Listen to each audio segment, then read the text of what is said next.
बिस्मिल्लाहिर्रहमानिर्रहीम, अस्सलाम वालेकुम। टॉकेट 7 के साथ मैं हूं एतजाज़ नक़ी और मेरे साथ मौजूद हैं सज्जाद तरीन साहब।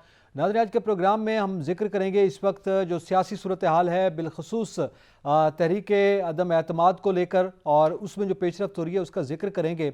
आज तहरीक अदम एतमाद जो है वो नून लीग और पीपल्स पार्टी के अराकीन ने जमा करवा दी है, और इस ज़िमन में गवर्नर मलिकुर रहमान ने पंजाब असम्बली का इजलास 21 दिसंबर यानी आइंदा रोज़ शाम 4 बजे तलब कर लिया है। वज़ीर आला पंजाब को एतमाद का वोट लेने की हिदायत कर दी गई है, और उसमें एतमाद का वोट क्यों लेने का कहा जा रहा है उसकी वजूहात भी बयान कर दी गई हैं।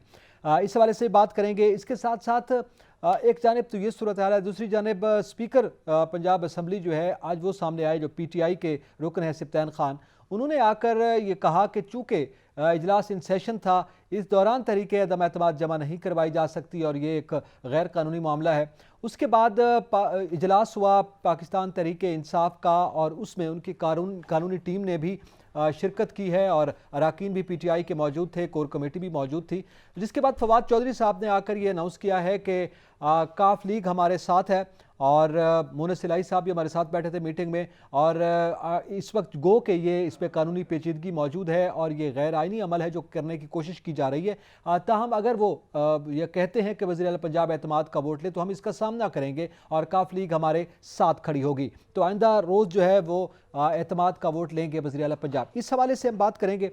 दूसरे जो अहम पेशरफ्त हुई है वो चूँकि जरदारी साहब की और चौधरी शुजात की मुलाकातें जारी हैं, आज उसका भी दौर हुआ, और कहा जा रहा है कि ये हतमी मुलाकात थी इस ज़िमन में, और आइंदा रोज़ जो सूरत हाल बनने जा रही है उसकी हिकमत अमली के हवाले से पेशरफ्त जो मौजूदा तौर पर हुई है उसकी बुनियाद पर मुशावरत की गई है। मियाँ शहबाज शरीफ और आसिफ अली जरदारी के दरमियान भी रब्ता हुआ, और तहरीक अदम एतमाद के हवाले से पूरी कुव्वत के साथ उसको आगे लेकर चलने का जो है उसके आज़म का इयादा भी किया गया है। और इसके साथ साथ एक जानिब तो ये है, दूसरी जानिब PTI ने भी ये कहा कि वो जुमरात के रोज़ कौमी असम्बली में अपने इस्तीफ़े जो हैं वो जमा करवाएंगे। राना सनाउल्लाह का भी बयान इससे पहले सामने आया जब इस कानूनी पेचीदगी का जिक्र किया गया, उनके बयान का भी जिक्र करेंगे, और उन्होंने भी ये कहा कि कोई ऐसी ये गैर आइनी अमल नहीं है, और अगर कोई ऐसी सूरत हाल की गई कि यह इजलास ना बुलाया गया गवर्नर की एडवाइस पर तो फिर वो कानूनी एक्शन लेंगे। इसके साथ साथ एक और अहम पेशरफ्त जो कि आम आदमी के लिए हुई है और जो बुनियादी मामला है इस मुल्क का वो है मुआशी सूरत हाल। इसको लेकर आज हुकूमत की जानिब से फैसला किया गया है कि आइंदा बिलखसूस विभाग की हुकूमत ने यह फैसला किया है कि शादी हाल्स रात 10 बजे और दीगर मार्केट जो है रात 8 बजे बंद कर दी जाएंगी, और इससे जो है वो बचत होगी। इसके अलावा मुख्तलिफ दफातर में जो है वो 20% हाज़िरी के साथ 20% लोग जो है अपना काम जो है वो घर से करेंगे, इससे भी बिजली की बचत होगी। तो ये किफ़ायत शारी प्लान भी, तवानाई बचत पॉलिसी भी जो है वो सामने आ गई, इस पर भी हम बात करेंगे। छात्री साहब, सबसे पहले तो जो बड़ी एक सियासी पेशरफ्त, गुज़िश्ता रोज़ इसी प्रोग्राम में जब आपसे ये सवाल किया गया तो आपने ये कहा था कि तहरीक अदम एतमाद जो है वो एक बड़ी ऑप्शन है और उसके बाद दीगर ऑप्शंस भी हो सकती हैं। तो तहरीक अदम एतमाद जमा गुज़िश्ता रात ही करवा दी गई, और यानी उसका फ़ैसला हो गया, और आज बाकायदा तौर पर यह कह दिया गया कि आइंदा रोज़ इजलास में एतमाद का वोट लें वज़ीर आला पंजाब। क्या यही हिकमत अमली है तहरीक अदम एतमाद के हवाले से जिस पे इस प्लान पर अमल किया जा रहा है? कल जब हम यहाँ से प्रोग्राम करके निकले तो हमने एहतियातन ये बातें सारी बता दी थी, लेकिन जब हम निकले तो 2 घंटे बाद ये इतलात मीडिया पर आ गई कि तहरीक अदम एतमाद जो है वो जमा करा दी गई है, और साथ गवर्नर ने लेटर लिख दिया है कि जी आप एतमाद का वोट लें। अब सूरत हाल ये है कि एक सीधी और सादा सी बात है कि खान साहब परवेज़ इलाही साहब को कहें कि जी आप लें वोट, कोई और दूसरी बात तो नहीं है। बिल्कुल सही है। वो एतमाद का वोट ले लेंगे और उसके बाद वो कहेंगे जी कि असम्बली जो है वो उसको ख़त्म कर दी, तोड़ने की असम्बली जो है वो समरी गवर्नर को भेज दें। ठीक है, ठीक है, ठीक। अगर अदम एतमाद भी करानी है, अगर खान साहब को ये यकीन है कि लोग पूरे हैं तो अदम एतमाद भी नाकाम हो जाएगी ना। ठीक है, लेकिन सूरत हाल ऐसी नहीं है। अच्छा, सूरत हाल ऐसी नहीं है। आपको याद होगा चौधरी परवेज़ इलाही साहब ने अपने एक इंटरव्यू में कहा था कि 90% लोग जो हैं मेंबरान जो पंजाब असम्बली है उनकी ख्वाहिश है कि असम्बली को ना तोड़ा जाए। PTI के जो, बिल्कुल ठीक है, ठीक है। वो ये चाहते हैं कि कुछ अर्सा असम्बली चले, ताकि वो अपने जो काम कराना चाहते हैं, जो छोटे मोटे मसाइल हैं वो हल कर रहे हैं। इलेक्शन का साल है, हर आदमी चाहता है कि अपने हल्के में आवाम को ज़्यादा से ज़्यादा रिलीफ दिया जाए। ठीक है, लेकिन ऐसा खान साहब करने के लिए तैयार नहीं है। खान साहब कहते हैं नहीं जी, आज जनूबी पंजाब और मुल्तान से ताल्लुक़ रखने वाले लोग जो हैं वो खान साहब से मिले हैं और उन्होंने भी ये कहा है कि जनाब असम्बली ना तोड़ी जाए, असम्बली तोड़ने से हमारे लिए मसाइल पैदा हो जाएंगे, केयर टेकर गवर्नमेंट आ जाएगी, हमारे खिलाफ मुकदमात बन जाएंगे, हमें बहुत सारी परेशानी हो जाएंगी, इंतकामी कार्रवाइयों हल्कों में हमें बड़े मसाइल का शिकार हो जाएंगे। लेकिन खान साहब जो हैं वो उनको कह रहे हैं नहीं, आप घबराएं नहीं। खान साहब सियासत को क्रिकेट का मैदान बनाए हुए हैं कि आखिरी बाल पर वो समझ रहे हैं कि शायद कोई खिलाड़ी आउट हो जाएगा, या वो जावेद मियादाद ने जो एक शारजा में छक्का मारा था जीत गए थे। ऐसा नहीं है, ये सियासत है। और मैंने बार बार आपको इस प्रोग्राम में बताया कि सियासत के सीने में कोई दिल नहीं होता, वहाँ बहुत ठंडे दिल से फैसले करने पड़ते हैं और लोगों को और साथियों को साथ लेके। आप तन्हा तौर पर कोई फैसला नहीं कर सकते, ना आप अपनी ख्वाहिशों को सामने रखकर, अपने जज्बात को सामने रखकर फैसले कर सकते हैं। इस वक्त खान साहब के लिए वो माहौल नहीं है जो गुज़िश्ता इलेक्शन से पहले या इलेक्शन के बाद था। अब चीज़ें तब्दील हो गई हैं, अब हालात बदल गए हैं। अब पंजाब का जो मार्का है वो खान साहब के लिए कामयाब होना, उसमें बहुत बहुत कम इम्कानात हैं कि खान साहब को कोई कामयाबी मिले। बिल्कुल उसी तरह होगा जैसे कौमी असम्बली में खान साहब के खिलाफ तहरीक अदम एतमाद आई और ख़ुद ही उन्होंने कह दिया जी डिप्टी स्पीकर ने कि मैं इसको रिजेक्ट करता हूँ, और ख़ान साहब ने जो है वो भेज दिया सदर के पास कि जी असम्बली तोड़ दी गई है और नई से नई बातें। लेकिन जब कोर्ट में ये मामला गया तो कोर्ट ने वो डिप्टी स्पीकर कासिम सूरी की जो रूलिंग थी उसे कलअदम करार दे दिया। बिल्कुल ठीक, सारी चीज़ें फिर आइन और कानून के मुताबिक हुई। ये दो बातें, एक तो ये कि ये आइन और कानून के मुताबिक ये मामला असम्बली में ही हल हो जाए तो बेहतर है, नहीं तो इसके बाद ये होगा ये कोर्ट में जाएगा, और कोर्ट में जब जाएगा ना तो अब वो वाली बात नहीं है कि खान साहब ये समझें कि सारे फैसले अब उन्हीं की ख्वाहिशों के मुताबिक माजी में जो होते रहे वो अब भी होंगे। अब ये आपने दो बातें कोर्ट में जब कोर्ट में चीज़ें जाएंगी तो एतजाज साहब कोर्ट में मामला पाकिस्तान के आइन और कानून के मुताबिक होंगे, उसी के तहत फैसले आएंगे यकीनी तौर पर। और वो जिस कानूनी पेचीदगी का जिक्र किया जा रहा है उसको लेकर भी आगे बढ़ा जा सकता है। लेकिन अब यकीनी तौर पर एक प्लान है पीटीआई का जिस पे वो बड़े कॉन्फिडेंट हैं। फवाद चौधरी साहब ने कहा कि हम कामयाब होंगे, काफ लीग हमारे साथ है। और दूसरी जानिब जो है, जिस तरह से जरदारी साहब भी लाहौर में मौजूद हैं, उन्होंने जाना था लेकिन उन्होंने तौसी की, वहाँ पे वो रह रहे हैं।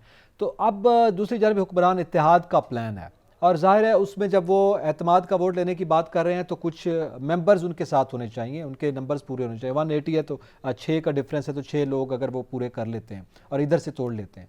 सवाल अब ये है कि दोनों तरफ से हिकमत अमली तो मुरतब कर ली गई है, लेकिन ज़ाहिर है दोनों जानिब की हिकमत अमली दोनों के इल्म में भी है।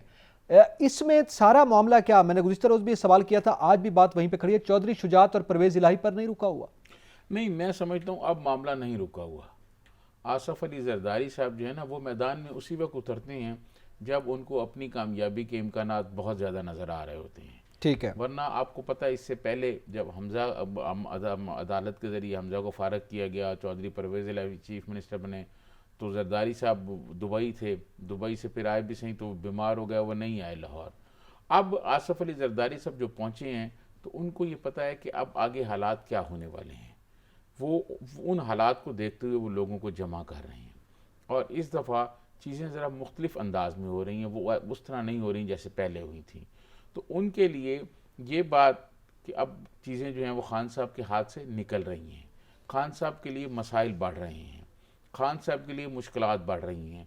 और आप देखिएगा, ये मेरी बात आप नोट कर लीजिएगा, आने वाले चंद दिनों में और खान साहब के जो अपने साथी हैं वो खान साहब का साथ छोड़ जाएंगे। ये जो बात की जा रही है कि बिलखसूस जरदारी साहब और पीपल्स पार्टी जो है वो पीटीआई के कुछ अरकान से राब्ते में हैं, क्या आइंदा रोज़ हम ये मंजर भी देखेंगे कि फ्लोर क्रॉसिंग हो? क्योंकि वो तो फिर उसमें जब पार्टी पॉलिसी के ख़िलाफ़ जाएंगे तो फिर वो वैसे ही वोट जो है, वोट तो मेरे ख्याल में होगा लेकिन वो मेंबर नहीं रहेंगे, डिस्क्वालीफाई हो जाएंगे। ये सवाल मैं आपके लिए छोड़े जा रहा हूँ, मुझे ब्रेक की तरफ बढ़ना है और ब्रेक के बाद इसी सवाल का जवाब मैं आपसे लेना चाहूँगा। इस वक्त जो सियासी मौसम है उस पर मज़ीद भी बात करते हैं, लेकिन इस ब्रेक के बाद हमारे साथ रहिएगा।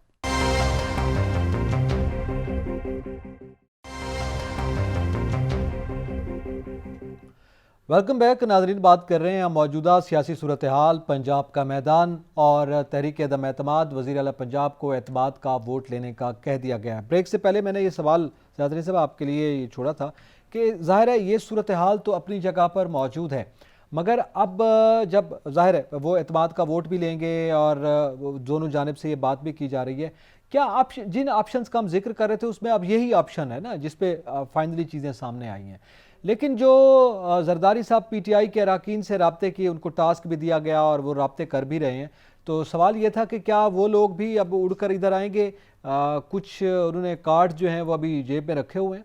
देखिए, आपको याद होगा जब हमजा शहबाज चीफ मिनिस्टर बने थे तो उस वक्त कुछ लोगों ने वोट दिया, उस पर अदालत का एक फ़ैसला आया जी। उस फैसले के ख़िलाफ़ एक अपील भी पड़ी हुई है, जिस पर बहुत ज़्यादा हुकूमती वज़रा जो हैं ये कहते रहे हैं कि सुप्रीम कोर्ट का फ़ैसला जो आया था हमने उस पर अपील की हुई है, उस पर अपील पर फैसला आए तो आगे बात चलेगी। अगर अब फौरी तौर पर तो ये ऐसा इम्कानात मेरे ख्याल में बहुत कम है कि कोई पीटीआई का ग्रुप जो है वो वोट उधर दे, लेकिन वो पीटीआई फ्लोर क्रॉसिंग नहीं होगी। फ्लोर क्रॉसिंग तो लेकिन वो पीटीआई का ग्रुप ये तो कह सकता है ना असेंबली ना तोड़ी जाए, वो 20 हों, 50 हों, 60 हों, वो पार्टी पॉलिसी के खिलाफ जाएंगे, फिर वो ज़ाहिर डिस्क्वालीफाई हो सकते हैं। पार्टी पॉलिसी कैसे? पार्टी पॉलिसी के तहत तो असेंबली तहरीर करना है। सुन लें, असेंबली जो है वो चीफ मिनिस्टर ने करनी है और चीफ मिनिस्टर तो इत्तेहादी है ना। जरा एक बात आप जहन में रखें, ठीक है कि खुद इमरान खान साहब ने ये कहा है कि काफ लीग एक अलग जमात है, हम एक अलहदा जमात है, ठीक है, ये इत्तेहादी हैं, ठीक है, ये कोई ये नहीं है कि चौधरी परवेज इलाही को पीटीआई के लोग हैं। इमरान खान का जो फैसला है वो उन पर तो लागू नहीं होता, फिर पीटीआई पर तो होता है ना। जो पीटीआई के अगर अराकीन डिसएग्री करते हैं, अर्ज करूं कि वो जो पीटीआई के अराकीन है ना, वो खान साहब उनके लीडर हैं, ठीक है, वो उनको कहते हैं जी असेंबली तोड़ें, वो कहते हैं जी असेंबली नहीं तोड़नी चाहिए। इस पे तो कोई वो बात नहीं है ना, कोई वोट तो नहीं देने जा रहा है किसी को, वो कह रहे हैं कि जी ये जो फैसला है ये कौम, मुल्क और कौम के मफाद में नहीं है। और आप देखिएगा अभी तो 20 लोग की इतला है कि 20 लोग हैं, अगले कुछ घंटों में मेरे ख्याल में और ज़्यादा भी लोग सामने आ जाएंगे जो ये बाकायदा कहेंगे कि जी असेंबली नहीं तोड़नी चाहिए। असेंबली तोड़ने का जो ऑप्शन है ना, मैं समझता हूँ वो खान साहब ने बिल्कुल ऐसे आखिरी ले लिया है। खान साहब ने पहले कोशिश की जुम्मे का डेट दे के कि जी जुम्मे तक होगी, कि शायद दरमियानी कोई बात बन जाए। दरमियानी क्या, वो कह रहे हैं इलेक्शन की डेट अनाउंस कर देगा। मैं यही कह रहा हूँ, इमरान साहब ये चाह रहे थे, असद उमर साहब ने भी ये कहा कि जी चलें कोई डेट दे दें, हम कहते हैं फ़ौरन करा दें, वो कहते हैं नहीं अक्टूबर में, तो कोई दरमियानी बात हो जाए। दरमियानी डेट जो है, आपको याद होगा एक प्रोग्राम में मैंने कहा था कि कोई वो कहेंगे जी मई में होगा, वो कहेंगे जी अक्टूबर में होगा, तो कोई आगे पीछे बात निकल आएगी। लेकिन अब मार्च में रोज़े शुरू हो जाएंगे, मुमकिन नहीं हो सकता। फिर उसके बाद ये हुकूमत जो है ये बजट से पहले कोई इलेक्शन में नहीं जाएगी, ठीक है, माशी हालात बहुत ज़्यादा ख़राब हैं, इस पर अगले उसमें हम बात भी करेंगे। खान साहब जो फैसले करते जा रहे हैं, खान साहब की अपनी पार्टी के लोग उनको कहेंगे कि हम ये फैसले नहीं मानते। नहीं, वो अब तो मान चुके हैं ना, वो जो उनके सामने तो ये तस्लीम कर चुके हैं। आप कहते हैं असेंबली में जाकर वो यू टर्न ले लेंगे। असेंबली में नहीं, वो खान साहब मीडिया की मीटिंग में तो वो मीडिया में के सामने आ जाएंगे लोग, वो कहेंगे जी हम ये इतने लोग हैं और हम चाहते हैं कि असेंबली ना तोड़ी जाए। तो फिर इसका मतलब है एक कानूनी जंग शुरू हो जाएगी। आपको ये याद है ना, चौधरी परवेज इलाही साहब ने कहा था कि 90% लोग हैं वो कहते हैं कि जी बिल्कुल ऐसा, ठीक है, तो मामला एक और उलझाव की तरफ चला जाएगा। और वो उलझाव की तरफ जब जाएगा तो जो चीफ मिनिस्टर हैं परवेज इलाही साहब, उनकी फिर कुर्सी बरकरार नहीं रहेगी, वो भी फिर आगे पीछे हो जाएंगे। अच्छा, तो उसका जो नुकसान है, जो पॉलिटिकल नुकसान है, वो पीटीआई और चौधरी परवेज इलाही को होगा। अच्छा, अब इसमें सवाल ये कि जब हम नंबर्स देखते हैं 186 है उधर और 180 इस तरफ है, और फिर अगर 6 इधर आ जाते हैं तो उधर से नंबर कम हो जाएगा आप पीटीआई का, तो ये नंबर गेम सारा दिन हमारे व्यूअर्स भी देखते रहते हैं। मेरा सवाल ये है कि 6 का जो डिफरेंस है, 6 लोग अगर इधर आ जाते हैं और उसमें फिर एक सूरत हाल ज़ाहिर है काफ लीग के हवाले से है, पीटीआई के अराकीन लेने की क्या ज़रूरत है पंजाब की अपोजिशन को या हुक्मरान इत्तेहाद को जो कोशिश कर रहा है, या जरदारी साहब को? अगर चौधरी शुजात के साथ मामलात जैसे कि आपने कहा कि तय हो चुके हैं, तो उनके अराकीन 10 के 10 इधर आ जाएंगे और मामला मेरे ख्याल में इनके हाथ में आ जाएगा। काफ लीग के लोगों को नहीं लिया जा रहा, लेकिन काफ लीग के पीटीआई के लोगों को नहीं लिया जा रहा, ना उनसे वोट लिए जा रहे हैं, लेकिन पीटीआई के उन लोगों को साथ रखा इसलिए जा रहा है जो लोग इस बात के हामी हैं कि जो पंजाब असेंबली उसको ना तोड़ा जाए। अच्छा। और ये असम्बली जो है अपनी मुद्दत पूरी करे। उनके राब्ते हैं जरदारी साहब के साथ भी, उनके राब्ते हैं हुकूमत के साथ भी, उनके राब्ते हैं बाकी इत्तेहादियों के साथ भी, हुकूमती इत्तेहादियों के साथ भी। ठीक है। जो ये चाह रहे हैं पीटीआई के लोग जो पंजाब में मौजूद हैं, वो ये चाह रहे हैं कि जनाब कौमी जो पंजाब असम्बली उसको ना तोड़ा जाए और ये अपनी मुद्दत पूरी करे, ताकि वो अपने हलकों में काम करा सकें, अपने लोगों के कोई मसाइल हल कर सकें, अपने हलकों में कोई फंड खर्च कर सकें। ठीक है, वो ये उनकी बात ख्वाहिश है। ये आज बात भी उन्होंने कहा, ये बात चौधरी परवेज़ इलाही ने भी इमरान खान साहब को समझाने की कोशिश की थी। चौधरी परवेज़ इलाही साहब बहुत ज़ीरक सियासतदान है, चीज़ों को बहुत बेहतर तरीके से समझते हैं, लेकिन खान साहब ने कहा नहीं। आज जो खान साहब के लोग मिले हैं मुल्तान वाले, उन्होंने भी खान साहब को यही कहा, जो पीटीआई के लोग हैं, कि असम्बली जो है ऐसे ना की जाए। लेकिन खान साहब ने उनको कहा नहीं, आप फिक्र ना करें। वो खान साहब उनको कह रहे हैं फिक्र ना करें, लेकिन जब वो ऐवान में आएंगे तो फिक्र वो कहेंगे कि जी हम असम्बली तोड़ने के हक में नहीं अच्छा हैं। अब ये क्या वही सूरत हाल डेवलप होगी कि जब हमने कौमी असम्बली में वज़ीर आज़म थे इमरान खान साहब, इनके ख़िलाफ़ तहरीक अदम एतमाद लाई गई और उस वक्त भी ये शोर था कि जरदारी साहब पीटीआई के कुछ लोगों को ले रहे हैं, हॉर्स ट्रेडिंग हो रही है, ये बड़ा शोर था। और कुछ लोग फिर हमने देखा कि सिंध हाउस में मौजूद भी थे और अब वो कौमी असम्बली में बतौर अपोजिशन भी अपना रोल प्ले कर रहे हैं। उन्होंने इख्तलाफ किया था खान साहब से, तो क्या वही सूरत हाल हमें पंजाब असम्बली में देखने में मिलेगी? और वो लोग फॉरवर्ड ब्लॉक की टाइप सामने आ जाए? मैं आपको अर्ज करूँ कि एक तो ये बात कि जनाब के उस वक्त वो हॉर्स ट्रेडिंग हुई थी जब इमरान खान साहब के खिलाफ तहरीक में, ऐसी तो कोई सूरत नहीं, ठीक है ना उन लोगों के वोट लिए गए, लेकिन वो लोग थे जो इस्तीफ़ा देने के हक में नहीं थे। ठीक है। उन्होंने कहा जी हम असम्बली में रहेंगे। उन्हीं में राजा रियाज साहब अपोजिशन लीडर हैं, उन्हीं में से नूर आलम खान साहब जो हैं वो पब्लिक अकाउंट कमेटी के चेयरमैन हैं, बहुत सारे मुख्तलिफ स्टैंडिंग कमेटी के भी चेयरमैन हैं, ठीक है जी। अब यही बात वहाँ होनी है। पंजाब में पीपल्स पार्टी, मुस्लिम लीग नून और काफ लीग जो चौधरी शुजात के साथी हैं, वो मिलके हुकूमत बना लेंगे। और जो लोग ये कहेंगे कि जी हम असम्बली में मौजूद हैं, हम नहीं ना चाहते हैं असम्बली तोड़े जाए, ना हम चाहते हैं इस्तीफ़ा दिया जाए, वो अपोजिशन हो जाएंगे। अच्छा ठीक हो वो गया। सारे के सारे ये हुकूमत हो जाएगी, वो अपोजिशन उन्हीं में से अपोजिशन लीडर भी आ जाएगा, उन्हीं से पीएससी के लोग भी आ जाएंगे, उन्हीं से बाकी लोग भी आ जाएंगे। तो कौमी असम्बली वाली कोई सूरत हाल डेवलप हो जाएगी ना पंजाब असम्बली में? तकरीबन वो हो सकता है। ठीक है। अच्छा अब ये तो मामला हो गया ना कि जनाब सारा टिका हुआ है कि आइंदा रोज़ 4 बजे क्या होता है और अदम एतमाद और एतमाद का वोट वज़ीर आला पंजाब लेते हैं। लेकिन अब असल बात यह है कि तय क्या हुआ है हुक्मरान इत्तेहाद की जानिब से कि चलें इन्होंने नंबर्स भी ले लिए, काफ लीग भी इधर सामने आ गई। अगर परवेज़ इलाही साहब वज़ीर आला नहीं रहते, जिसकी वजह से वो लड़ रहे हैं खान साहब के साथ, तो फिर किसी और के नाम पर वो राज़ी हो गए? देखें एतजाज़ साहब, आप बात पहले ही निकलवा लेते हैं। आप नहीं चाहते कि जनूबी पंजाब की एक दफ़ा फिर किस्मत चमके? नहीं, हम तो चाहते हैं। चौधरी हम परवेज तो अगर चौधरी परवेज इलाही साहब चले गए, चीफ मिनिस्ट्री से हट गए, तो मेरे ख्याल में जो आने वाला आदमी होगा शायद वो जनूबी पंजाब से होगा। इस बात के इम्कानात मौजूद हैं। बस इस बात को इधर ही रहने दें। मैं कसौटी तो नहीं खेलना चाहता, मैं कसौटी तो नहीं खेलना चाहता, फिलहाल इतना ही रहने दें। जनूबी पंजाब में 2 अहम शख्सियतें जो बड़े ओहदों पर रही हैं और दोनों मखदूम साहबान हैं, एक पीपल्स पार्टी से हैं और एक पीटीआई के साथ है। नहीं, मैं ये समझता हूँ कि वो जो एक मखदूम और भी हैं जनूबी पंजाब से। जी, जो पीटीआई वाले मखदूम हैं उनका भी कोई पता नहीं वो किस वक्त इधर से उधर हो जाएं। अभी मैं ज़्यादा उनके बारे में कहना नहीं चाहता, क्योंकि अगले मेरे ख्याल में चंद घंटे जो हैं उसमें बड़ी तब्दीलियाँ होंगी। बहुत सारी इधर उधर की चीज़ें आपके सामने आ जाएंगी। अगले 12 घंटों में और कुछ तब्दीली हो जाएंगी, फिर अगले और कुछ 6 घंटे जब गुजरेंगे उसमें कोई और चीज़ें तब्दील हो जाएंगी। तो फैसले अभी कुछ इधर हो जाएंगे, फिर उधर हो जाएंगे, आगे पीछे होनी है चीज़ें। लिहाजा हम फौरी तौर पे नहीं कह सकते कि फ़लाँ आदमी होगा, लेकिन इम्कानात इस बात के हैं कि जनूबी पंजाब से जो है वो कोई शख्सियत इसका मतलब पीपल्स पार्टी से वज़ीर आला आ रहा है? नहीं, अभी इसका कहना मेरे ख्याल कबल अज़ वक्त होगा। देखिए बहुत सारी चीज़ें जनूबी पंजाब के तो पीटीआई के लोग भी हैं। और मैं आपको अर्ज़ करूँ एतजाज़, बात ये होती है कि बहुत सारी चीज़ें तय हो जाती हैं, लेकिन फिर अगले लम्हे अगले घंटों में तब्दील हो जाती हैं। लेकिन बज़ाहिर ऐसे लग रहा है कि इस वक्त जो है जनूबी पंजाब की किस्मत चमकने वाली है और वहाँ को फिर जो है उसको कोई हुकूमती बड़ा ओहदा मिलने वाला है। इस पे काफ लीग राजी है? काफ लीग बिल्कुल राजी है या काफ लीग का ही बंदा है? नहीं, काफ लीग राजी है, बस ये कहना कि काफ लीग का बंदा या पीपल्स पार्टी का बंदा, इस पर फिर हम डिस्कस कर लेंगे। चलें, वो तो कल वैसे सामने भी कुछ चीज़ें जो है ना वाज़ेह भी हो जाएंगी। अच्छा, ये तो खैर कोई भी शख्सियत जो है वो सामने आ सकती है। इसका मतलब ये है, पूछना जो असल में चाह रहा हूँ कि क्या कोई ऐसा फार्मूला तो नहीं लगाया जा रहा कि वज़ीर आला पंजाब चौधरी परवेज़ इलाही रहे?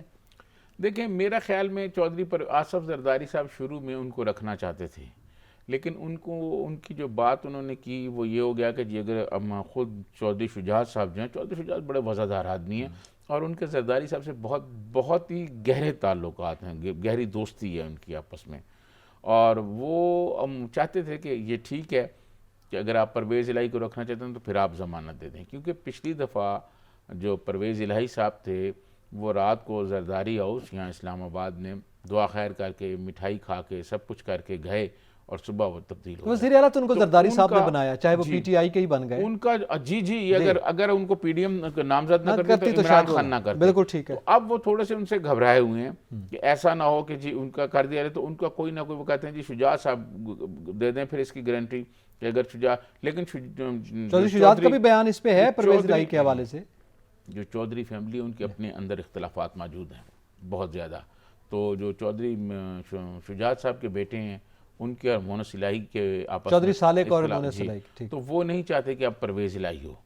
तो नहीं, जब आज दिन परवेज़ तक इलाही नहीं होगा जी तो फिर यकीनन कोई और पार्टी आ जाएगी, और उस पार्टी के कोई लोग जो हैं वो जनूबी पंजाब से ही हैं, तो फिर जनूबी पंजाब वालों की जो है इस वक्त किस्मत जो है वो चमक सकती तो काफ लीग के अराकीन अब चौधरी शुजात के साथ हैं, परवेज़ इलाही के साथ है? क्योंकि अब तक हमने देखा जब वो वज़ीर आला बन रहे थे तो उन्होंने उनको वोट दिया, और फिर पार्लिमानी लीडर का एक कानूनी पहलू भी था कि जनाब वो जो ख़त पढ़ के उस वक्त उस मज़ारी साहब ने सुनाया था और कहा था चौधरी शुजात की जानब से, तो उन्होंने कहा कि जनाब ये तो हमारे साथ हैं और पार्लिमानी लीडर का काम है कि वो जारी करे कोई एडवाइस। ये मामला भी कोर्ट में है ना, तो इसका मैं समझता हूँ कि आज जो मेरी इस हवाले से पाकिस्तान के बहुत सारे आइनी और कानूनी अमूर के माहिरीन से बात हुई, उन्होंने ये कहा कि अब वो बात और थी, अब क्योंकि किसी और बंदे की हमायत करने ये जा रहे हैं, तो अब चौधरी शुजात साहब जो बात कहेंगे वो होगा, या चौधरी शुजात साहब किसी और को पार्लिमानी लीडर भी बना सकते हैं ना पार्टी का। अच्छा जी हमारी पार्लिमानी लीडर अब जो हैं वो परवेज़ इलाही साहब नहीं है तो फलां साहब हैं। नहीं, परवेज़ इलाही साहब तो पार्लिमानी लीडर नहीं थे ना, वो बिशारत साहब मैं थे ये ना। अर्ज कर रहा हूँ ना, तो वो तब्दील करके किसी और का नाम, मैंने अलामतन उनका नाम लिया, ठीक है,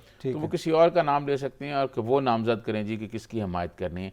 अब जिस तरफ खेल जा रहा है ना, वो खेल इमरान खान के हाथ से निकल रहा है, और दूसरी तरफ जो उनके मुखालफिन हैं पंजाब में, चीज़ें उनकी तरफ जा रही हैं। और आने वाले दिनों में आप देखिएगा कि खान साहब जो हैं पंजाब हुकूमत से भी महरूम हो जाएंगे, जिस तरह वो कौमी असम्बली से अपनी हुकूमत ख़त्म कर बैठे हैं, क्योंकि उनके जज्बाती फ़ैसले, अगर वो ये बात ना करते पंजाब असम्बली तोड़ने वाली, तो आप यकीन करें ये जो अपोजिशन है ये भी उनको कुछ ना कहती, और ये अगले जो 7-8 माह हैं इलेक्शन तक पंजाब असम्बली भी रहती, चौधरी परवेज़ इलाही भी चीफ मिनिस्टर रहते, इधर मियाँ शहबाज शरीफ भी रहते, और काम भी चलता रहता। अच्छा, लेकिन खान साहब ने जो शॉर्टकट किया है, चले उसी वजह से सूरत हाल डेवलप हुई है ना। अब बात यह है कि पीटीआई ने भी तो कोई हिकमत अमली मुरतब की होगी, या आप समझते बस उन्होंने अराकीन से मुलाकातें की, कानूनी माहिरीन से बात की, फवाद चौधरी साहब आए, उन्होंने कहा ठीक है जी हम सामना करेंगे, काफ लीग हमारे साथ है, कुछ तो तय हुआ होगा, उनका भी कोई प्लान भी होगा कि इन केस, ज़ाहिर सियासी जमातों में होता है, आप मुझसे बेहतर समझते हैं कि तहरीक अदम एतमाद कामयाब होती है तो उसके बाद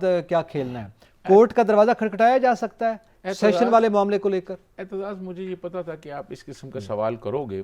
मैंने आज जनूबी पंजाब की पीटीआई की एक बड़ी अहम शख्सियत है, आप भी जानते हैं, अक्सर हम उनका अपने प्रोग्राम में बहुत जिक्र करते हैं, मैंने उनसे बात की, तो मैंने उनको ये कहा कि आपके पास भी यकीनन कोई ना कोई होमवर्क होगा जो आपने प्लान किया हुआ होगा इनका मुकाबला करने के लिए। उन्होंने आगे से जो मुझे बात सुनाई मैं आपको सुना देता हूँ। उन्होंने ये कहा कि जब बच्चों को होमवर्क, स्कूल का होमवर्क वालिदैन करके दें, सारा कुछ तैयार करके दें, तो वो बच्चे खुद होमवर्क करने के आदी नहीं होते, वो इम्तिहान में फेल हो जाते हैं, वो इम्तिहान में भी फेल होते हैं, वो मसाइल का भी शिकार होते हैं।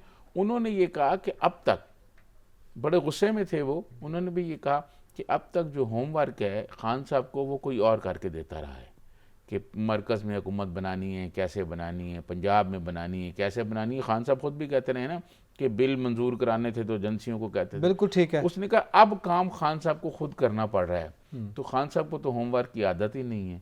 तो जब होमवर्क की बच्चे को आदत ना हो तो वो क्या लिखेगा और क्या पढ़ेगा और क्या मुकाबला जिनको करेगा। होमवर्क की आदत है, जो उनके साथ हैं, जो पुराने खिलाड़ी हैं, उनकी क्या सूरत हाल है? सियासत में कोई किसी के साथ नहीं होता, वक्त के साथ होते हैं सब।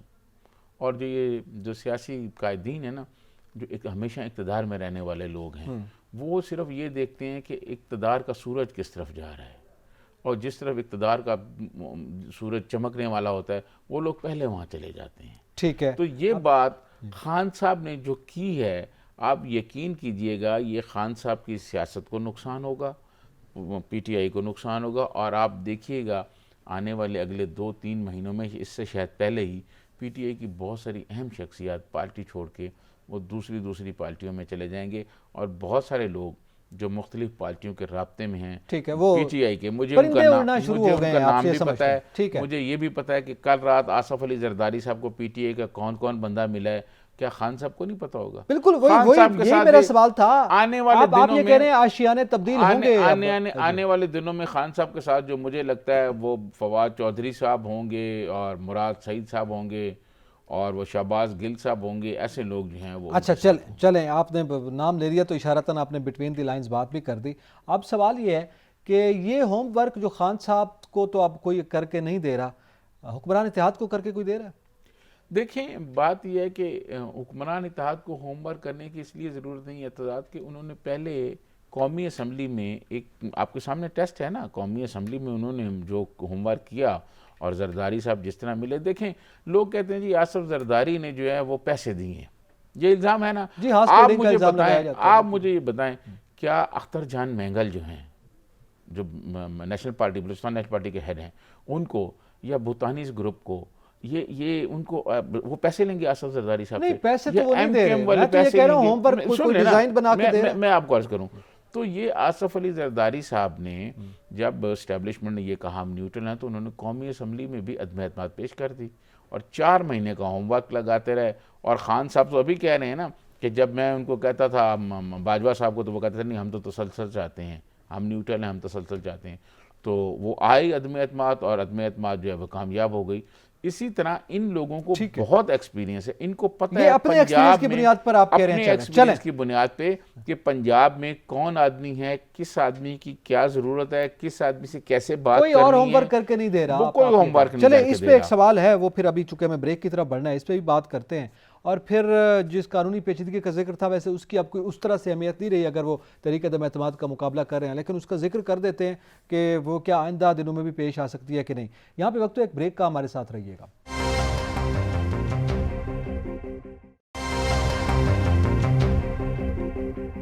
वेलकम बैक नाज़रीन। हम ज़ाहिर है इस वक्त सियासी सूरत हाल जो है वो आज की रात भी बड़ी इंतहाई आम है, और हम ये जिक्र कर रहे हैं कि एक जानिब तो ब्रेक से पहले ये बात हो रही थी कि पहले खान साहब को जो होमवर्क मिलता था, अब ज़ाहिर को खुद काम करना पड़ रहा है, इसलिए सूरत हाल उनके लिए मुश्किल है। लेकिन क्या हुक्मरान इत्तेहाद को कोई होमवर्क करके दे रहा है?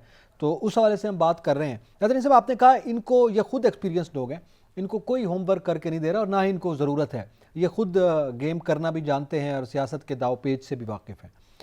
जब हम गेम का जिक्र करते हैं, खान साहब की बहुत पुरानी बात, जब उनकी इलेक्शन के बाद उनकी हुकूमत साजी हो रही थी, जहांगीर तरीन साहब आपके ट्राइबल फेलो, उनका बड़ा जिक्र होता रहा, और उन जहांगीर तरीन साहब के जो ख़ास आदमी हैं और चौधरी साहब, उनकी गुज़िश्ता दिनों शहबाज शरीफ साहब से भी मुलाकात हुई है। तो ज़ाहिर है वो जो माहिर थे इस काम के, या जिन्होंने ये हुकूमत साजी में अपना रोल प्ले किया था पीटीआई की, तो अब वो इधर राब्ते में है। आपको ये भी पता होगा कि जनूबी पंजाब की एक बहुत बड़ी अहम शख्सियत से उनकी बड़ी रिश्तेदारी है जी। 2 शख्सियात हैं वो, और एक का ताल्लुक तो हमारे शहर मुल्तान से भी है।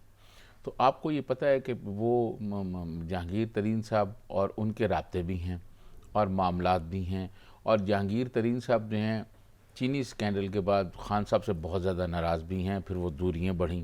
तो अब आप क्या समझते हैं कि जब खान साहब के से इंतकाम लेने का टाइम होगा या बदला चुकाने का टाइम होगा, उनके लोग जो पीटीआई तो में उनके लोग जो पीटीआई में हैं वो जहांगीर खान तरीन के साथ खड़े होंगे, और जहांगीर खान तरीन भी अपना रोल करेंगे। खान साहब ने अपने दोस्त जो हैं वो अपने हाथों ज़ाया किए। खान साहब के जो जितने अच्छे करीबी दोस्त थे, जो खान साहब को यहाँ लेके आए, जिसमें अलीम खान भी बहुत अहम आदमी जी, उन्होंने बड़ा अहम रोल प्ले किया। जहांगीर खान तरीन और बहुत सारे लोग हैं। किसी दिन इस पे प्रोग्राम करेंगे कि इमरान जिन्होंने खान के होमवर्क दोस्त भी थे, किया और काम भी किया, यानी होमवर्क काम की भी नहीं, किया, पार्टी सेंस में हम बात कर और रहे हैं, काम करने वाले थे, लोगों अब को सिर्फ तर्जुमानी करने वाले जो रह लोगों गए। को जानते भी थे, जो चीज़ें भी समझते थे किस आदमी को किस तरह अपने साथ मिलाना है, वो सारे के सारे अब खान साहब के मुखालफ हैं। ठीक है, अब खान साहब इस तरफ तना हैं और वैसे भी ज़ख्मी हैं। वो अक्सर उनकी तस्वीरें जो आ रही हैं, वो टांग उन्होंने ऊपर रखी हुई है, अभी भी पट्टी उनकी टांग पे लगी हुई है। तो खान साहब के लिए अभी चलना फिरना जो अभी 2-3 महीने नहीं उसके बावजूद बड़ी हिम्मत है उनकी। आज मियाँ वाली भी वो गए जी, और उन्होंने इफ्तिताह किया, वो इंशाल्लाह काम मियाँ कर रहे वाली हैं। भी जाते रहेंगे, वो आगे जलसे भी करेंगे, अभी और भी जलसे ठीक है, करेंगे अच्छा इंशाल्लाह इस पे जब तो ठीक खैर हो वो जाहिर है ये जाएंगे। एक लेकिन ये वाली सूरत हाल अब उस तरह नहीं होगी जिस तरह खान साहब चाहते खान हैं। साहब चाहते हैं। लेकिन जिस कानूनी पेचीदगी का हम जिक्र कर रहे थे वो नहीं है, लेकिन वो डेवलप हो सकती है, यानी ये एक सपोजिशन पे हम बात कर रहे हैं, कोई इतलात नहीं है।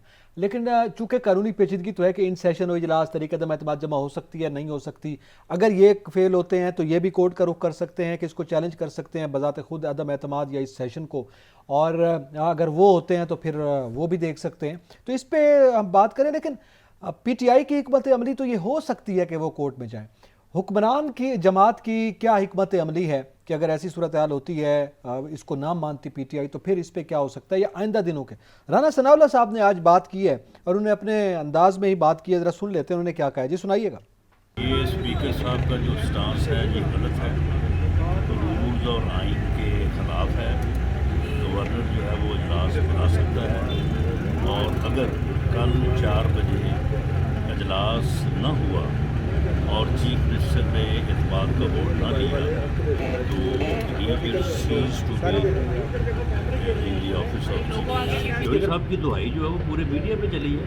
उन्होंने बाकायदा इंटरव्यू में कहा है कि 99% लोग हमारे जो है वो असम्बली तोड़ने के हक में नहीं है। सब आपस में राब्ते में है। अभी जो मीटिंग हुई है उसमें भी सभी से रब्ता है कि वो तो फिर गवर्नर जो है वो नोटिफाई करेंगे नेक्स्ट चीफ मिनिस्टर के इलेक्शन के लिए। एतमाद का वोट जो है वो लेना चाहिए और अपने लोगों को के साथ ये वादा करना चाहिए कि वो असम्बली नहीं तोड़ेंगे। जब 99% लोग चाहते हैं कि असम्बली ना तोड़ी जाए तो फिर चौधरी परवेज़ इलाही साहब क्यों तोड़ रहे हैं असम्बली। आपने राना सनाउल्लाह साहब की गुफ्तगू सुनी और यकीनी तौर पर उन्हें कानूनी पहलुओं का भी जिक्र किया, उसका भी करते हैं। जो आखिरी बात की वो बड़ी अहम है मौजूदा सियासी सूरत हाल के हवाले से। उससे पहले सजाद तरीन साहब उन्होंने जो ये कहा कि वो जो स्पीकर पंजाब असम्बली है उन्होंने जो बयान दिया था वो गलत है। अब बाई बुक कौन ठीक है, चाहे प्रैक्टिकल जो भी सिचुएशन अब बन रही है, ये सही कह रहे हैं या वो सही कह रहे हैं? मैं आपको अर्ज करूं कि इस पे कानूनी माहिरीन की 2 राय हैं। एक की राय ये है कि स्पीकर जो है वो भेज सकता है, गवर्नर वो ये कह सकता है इस दौरान इजलास कि जनाब आप एतमाद का वोट लें। एक दूसरा, गवर्नर जो अदम एतमाद की तारीख है वो भी जमा कराई जा सकती है, वो जमा भी हो गई है, ये ऐसी बात नहीं है। तो अब जो चीज़ें हुई हैं, अगर PTI कहेगी ये ठीक नहीं हुई तो ये मामला जाएगा कोर्ट में, फिर कोर्ट में फैसला हो जाएगा, जो कोर्ट में फैसला हो जाएगा वो आ जाएगी। लेकिन जो बात आपने अभी अपने टेलीविज़न स्क्रीन पर सुनाई है, राना सनाउल्लाह को जो बयान सुना है, उससे आपको लगता नहीं है कि अब चीज़ें उस तरह नहीं है जिस तरह खान साहब सोच रहे हैं? नहीं, अब तो बड़े कॉन्फिडेंट, बड़े ठंडे अंदाज में राना सनाउल्लाह खान साहब का बयान, उनका कॉन्फिडेंस, जी, उनकी बॉडी लैंग्वेज जो है वो कुछ और है, ये बता नहीं रही थी। नहीं, उन्होंने आखिर में जो कहा, सारा होमवर्क कर लिया। सजाद तरीन साहब आखिर में जो उन्होंने कहा कि फिर भी वो 99% वाली उन्होंने बात की कि खुद परवेज़ इलाही साहब कह रहे हैं कि उसके हक में नहीं है, तो परवेज़ इलाही साहब को भी ये देखना चाहिए। ये सूरत हाल यानी एक राय है, इस पर भी इतराज़ नहीं है। राना सनाउल्लाह साहब जो बात कर रहे हैं और फिर एक दफ़ा कह रहे हैं परवेज़ इलाही साहब को कि वो असम्बलियाँ ना तोड़ें, तो ये हो सकता है कि एतमाद का वोट जो है वो शिफ्ट हो जाए परवेज़ इलाही साहब को और फिर वो असम्बलियाँ भी ना तोड़ें। नहीं, मैं ये समझता हूँ कि अगर एतमाद के वोट तक मामला गया तो चौधरी परवेज़ इलाही शायद एतमाद का वोट नहीं ले सकेंगे। अच्छा, ये इम्कानात मौजूद हैं, ये इम्कानात मौजूद हैं कि वो नहीं ले सकेंगे।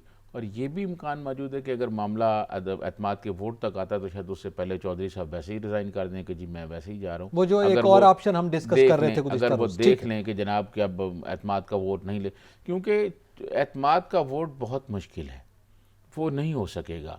वो 2, 4, 10 लोग इधर उधर ही होने हैं ना, वो तकरीबन हो जाएंगे। उसके बाद 18 लोगों को तो कोर्ट ने नून लीग के जो थे उनको इजाजत दे दी है। नून लीग वाले तो कर सकते हैं। नहीं, आज कोर्ट ने बड़ा फैसला दिया है। नून लीग वाले तो कर सकते हैं, लेकिन PTI के जो 10-20 लोग जो खान साहब के पास बैठे हुए हैं वही एतमाद के वक्त असेंबली में नहीं आते तो आप क्या कर लेंगे? ठीक है, ये जाहिर है आने वाले दिनों में हम ये मनाज़िर देखने को मिलेंगे। ये जो चीज़ें हैं ना एतजाज़, ये चीज़ें अब पॉलिटिक्स जैसे जैसे आगे बढ़ेगी इसमें तलखी बढ़ेगी, जैसे जैसे इलेक्शन करीब आ रहे हैं उसमें तलखी बढ़ेगी, मामला अदालतों में भी जाएंगे, लेकिन खान साहब के एंड पर जो है ना वो कोई फ़ायदा नहीं होगा। खान साहब को पॉलिटिकली जो है वो नुकसान होगा। चलें एक नुकसान जो बेचारी आवाम भुगत रही है उसका भी जिक्र कर लें। अब आवाम को अगर कोई महंगाई का बोझ आए तो वो भी उनकी जेबों पर, किफ़ायत शारी करनी हो तो वो भी आवाम के लिए। आपको पता है हम अक्सर ये जिक्र करते हैं कि वो क्लास जो हुक्मरान रहती है चाहे वो किसी भी जमात से, उनको फ़र्क नहीं पड़ता। अब वफाकी हुकूमत ने एक तवानाई बचत पॉलिसी दी है, ये वैसे अच्छी बात है, आप तवानाई बचत जितनी करें मुल्क के लिए फ़ायदा है, मुआशी सूरत हाल को बेहतर करें, संजीदा इक़दाम वो भी मुल्क के लिए फ़ायदा है। लेकिन ये जो मार्केट्स बंद करने की, इसमें जो कारोबारी तबका है उसके तहफ़्फ़ुज़ात हैं, आप इस फैसले के हवाले से क्या समझते हैं? यार देखें, एतज़ाज़ बात यह है कि ये हमारे यहाँ हमारे मुल्क में ये रिवाज नहीं है कि लोग जल्दी मार्केटें बंद करें, लेकिन अब क्या किया जाए, तवानाई का बहुत बड़ा बहरान है, मसाइल बहुत ज़्यादा हैं हमारे, मुआशी सूरत हाल आपके सामने। हुकूमत तो ये कोशिश करेगी कि जिस तरफ से चाहते हैं कुछ बचत की जाए। अगर जैसे कोरोना के दौरान मार्केटें हम बंद करते रहें, होता रहा, अगर ये इस तरह हो जाए, मैं समझता हूँ कुछ अरसे के लिए जब तक हम इसके तवानाई के बहरान से नहीं निकलते, मुआशी बहरान से नहीं निकलते, तो मैं समझता हूँ कि ताजर हजरात को भी ना थोड़ा सा ताउन करना चाहिए ताकि मामलात को बेहतर अंदाज में आगे निकाला जाए। लेकिन उसका ज़ाहिर है फिर रोज़गार का भी मामला आता है। चलो इस पे बात करते हैं। हमारे साथ लाइन पर मौजूद हैं सदर आल पाकिस्तान ताजर एसोसिएशन अजमल बलोच साहब। बहुत शुक्रिया अजमल बलोच साहब वक्त देने का। आज ये तवानाई बचत पॉलिसी और किफ़ायत शारी प्लान जो है हुकूमत की जानिब से सामने आया, मार्केट्स जल्दी बंद करने के हवाले से 8 बजे बंद करना और शादी हाल 10 बजे, क्या आपका रिएक्शन है इस पर? देखिए, पता नहीं, मुझे तो समझ नहीं आती कि कोई भी काम लगे ना तो एक तो मुशावरत नहीं करते किसी से, कोई अच्छा रास्ता इनको बताया जा सके। ये चंद मिनिस्टर आपस में बैठ के एक फैसला कर लेते हैं और फैसला ठोंस देते हैं। पहले इन्होंने एक फैसला ठोंसा था, आपको याद हो, 3,000 रुपया 6,000 10,000 बिजली के बिलों में सेल टैक्स लगा दिया, बाद में हुकूमत में माफी मांगी। और भाई, अगर आप बिजली की चोरी पर काबू नहीं पा सकते हैं, आप जहां मुफ्त चलती है वहां कोई सोलर सिस्टम नहीं लगा सके हैं, तो आप ताजरों पे, आप तवानाई के बुरान पे काबू पाने के लिए मुआशी बुरान ले आएंगे। आप हमें तबाह करना चाहते हैं। अच्छा, हुकूमत अगर दिवालिया की तरफ जा रही है तो अब पहले, उससे पहले ताजरों को ना उसमें भीड़ चढ़ा दें। बराए मेहरबानी कुछ संजीदगी से काम करें, कारोबार भी चलता रहे। आप 1 घंटा लोड शेडिंग कर लें, आप हमारे साथ बैठे, हम आपको रास्ता बताते हैं। 1 घंटा यूपीएस चल जाता है। सबसे महंगी बिजली ताजर खरीदता है 6 से 10 बजे तक। अजमल बलोच साहब, मुस्लिम लीग नून की हुकूमत को तो ये समझा जाता है कि ये ताजरों की नुमाइंदा हुकूमत है। आखिर ये ताजरों के लिए मसाइल क्यों पैदा कर रही है और ताजर क्यों नाराज हो रहे हैं इससे? सर, वो वक्त था कि पत्नी दोस्ती, अब तो ये दोस्त नहीं रहे। आपके सामने कुछ अर्सा पहले रात 9 बजे इन्होंने दुकानें बंद करने का आते ही बंद कर दी थी। पंजाब ने खोल दी, हम इनको कहते रहे कि खोल दे। जब पंजाब ने खोल दी, इन्होंने भी इस्लामाबाद में खोल दी। बात यह है कि ये हुकूमत, एक वक्त था 2000 से पहले कि ये ताजर दोस्त हुआ करती थी। अब ये ताजर, अब इनको ये अपने आपस में दोस्त नहीं है, ये खुद इनको समझ नहीं आ रही हुकूमत कैसे चलाएंगे। मुझे तो मैं हैरान हूं, इनके मिफ्ता इस्माइल साहब से लेकर अभी डार साहब को इन्होंने लाया कि मैशत दुरुस्त हो जाएगी और टार्जन की वापसी लगी हमें, तो मैं तो हैरान हो रहा हूं कसम से इस हुकूमत से। अच्छा, ये अजमल बलोच साहब, क्या ताजरों के साथ मुशावरत नहीं की गई इस हवाले से? और दूसरा मेरा इसी के साथ सवाल है कि जाहिर है इस वक्त तवानाई का भी हमें बहरान का सामना है और मुआशी सूरत हाल न सिर्फ मुल्क में बल्कि आलमी सतह पर भी कुसात बाजारी का जो है वो हम देख रहे हैं मंजर। तो उसमें यह भी कहा जाता है कि ताजर हजरात से जब ताउन मांगा जाता है वो नहीं करते, चाहे वो टैक्स की मद में हो, चाहे वो आईडी कार्ड का जो मामला गुज़िश्ता हुकूमत ने, पीटीआई की हुकूमत ने किया था, उस पर भी आप एहतजाज कर रहे थे, और अब जैसे ये तवानाई बचत पॉलिसी है, तो क्या ऐसी ही सूरत हाल है? इसका आप क्या जवाब देंगे? देखिए, बात यह है कि हम तावन तो करते हैं, हुकूमत को समझ नहीं आती कि हम तावन उनको चाहिए किस किस्म का। उनको अपनी मर्जी का तावन चाहिए कि जो वो चाहें। और भाई देखिए, बिजली की चोरी पे आज तक ये काबू नहीं पा सके। ये 8 महीने से बैठे हैं। जितने सरकारी दफ्तरों में मुफ्त बिजली चल, वहां सोलर लगा लें, तवानाई पे काबू पाने के लिए ये तो नहीं है कि आप किसी के कारोबार को बंद कर देंगे, आप कहेंगे आप कारोबार नहीं कर सकते, हमें तवानाई के बुरहान पे काबू पाना है। काबू पाने के लिए कोई सलाहियतें होती हैं, कोई वो क्या कहते हैं, वो सलाहियतों को बरूएकार लाना होता है, कोई प्लानिंग करनी होती है, कुछ भी नहीं है इनके पास। अजमल बलोच साहब, दुनिया भर में जो तरक्की याफ्ता मुल्क हैं उनमें भी तो मार्केटें जल्दी बंद हो जाती हैं, चाहे वो यूरोपियन मुल्क हो चाहे कोई और मुल्क हो, उनमें भी तो मार्केटें जल्दी बंद कर देते हैं वो। प्यारे भाई वो खुशहाल हैं, हम बेहाल हैं। खुशहाल लोग तो जिस वक्त मर्जी घर चले जाएं। देखिए आप अगर खुशहाल हैं, आप जिस दफ्तर में बैठे अच्छा चल रहा है, आप तो दिन में घर चले जाएंगे, मगरिब से पहले घर चले जाएंगे। और जो बेचारा इस वक्त मजदूर भूखा मर रहा है, जिसके पास रोटी के पैसे नहीं है, बिजली के बिल के पैसे नहीं है, गैस के पैसे, पहले तो गैस है नहीं है, बिजली नहीं, अगर है तो वो इतनी महंगी है, पेट्रोल वो नहीं डला सकता, तो घर रोटी कैसे ले जाएगा। अच्छा अजमल बलोच साहब, इस पर यकीनी तौर पर आपका ये मौकफ सामने आ गया। मैं एक तो चाहूंगा कि आप फिर तजावीज देना, आप क्या तजावीज हुकूमत को देना चाहते थे इससे मुतबादल। और दूसरा ये कि आलमी सतह की बात की है तो ताजर बरादरी जो है वो इस काबिल तो है कि वो भी अपने दुकानों को या अपने फैक्ट्रीज को जो है वो सोलराइज कर सकते हैं, वहाँ पे सोलर पैनल हो सकते हैं, जैसे आप हुकूमत को मशवरा दे रहे हैं। तो क्या कोई ऐसी सूरत हाल आप भी हुकूमत के साथ इस नौयत का ताउन भी कर सकते हैं? देखिए जो बड़े बड़े कारोबारी हैं उन्होंने तो सोलर सिस्टम लगा लिए हैं। हुकूमत को भी तो ऐसा काम करना चाहिए ना कि बड़े बड़े दफातर में सोलर अब तक लग चुके होते, क्यों नहीं लगाए इन्होंने? अगर वो वहां तो मुफ्त चलती है ना, ये वो सेक्टर है जो पैसे देता है, जो सबसे महंगी बिजली खरीदता है। और भाई इसको आप बिजली दें तभी आप सारी चीजें खरीद सकेंगे, अरबों रुपए इकट्ठे कर सकेंगे, मुल्क चला सकेंगे। मुझे बताएं मुल्क का और कौन सा तबका टैक्स देता है, कौन सा महंगी बिजली खरीदता है? और भाई अजमल बलोच साहब बहुत शुक्रिया, आपका मौक़िफ़ सामने आ गया है। ताजर बरादरी के अपने तहफ़्फ़ुज़ात हैं, लेकिन हुकूमत अभी अपनी मुआशी पॉलिसी के हवाले से और माशी सूरत हाल के हवाले से अपनी मजबूरियों का जिक्र करती है और इस पर पहले उन्होंने होमवर्क भी किया है। बहरहाल आने वाले दिनों में ये तवक्को है कि हुकूमत जो है वो ताजरों समेत आवाम के हर तबके के लिए रिलीफ पैकेज जो है वो सामने लाएगी। एतजाज़ नकी और सजातरीन को इजाज़त दीजिए। अल्लाह हाफ़िज़।